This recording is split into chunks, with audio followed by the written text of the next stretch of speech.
So J.K. Rowling decided to come out and make a really long response to Emma Watson. And if you're not familiar with Emma Watson was one of the three legendary actors that actually played in the original Harry Potter series, along with Daniel Radcliffe, and that kid that plays Ron Weasley. That should tell you everything. I don't know his name off the top of my head like I know the other two names, because they decided that they wanted to take a very public stance against J.K. Rowling over LGBT issues, more specifically the trans issue.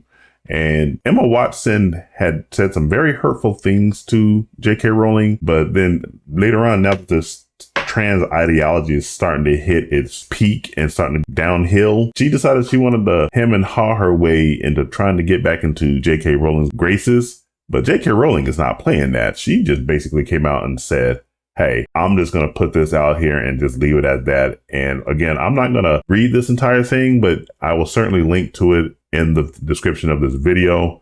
I think the key passage for her right here is this paragraph right here.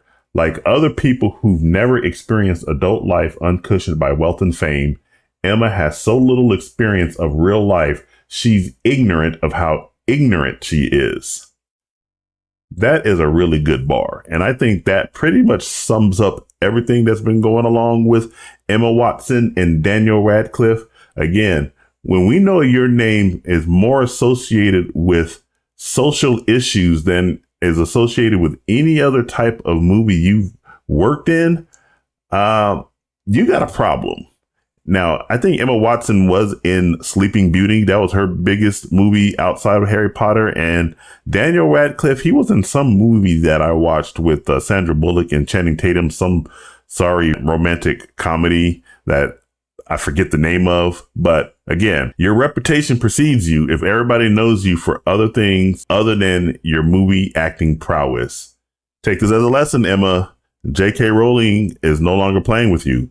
After all, as she said, adults can't expect to cozy up to an activist movement that regularly calls for a friend's assassination, then assert their right to the former friend's love as though the friend was in fact their mother. That's another bar. Peace.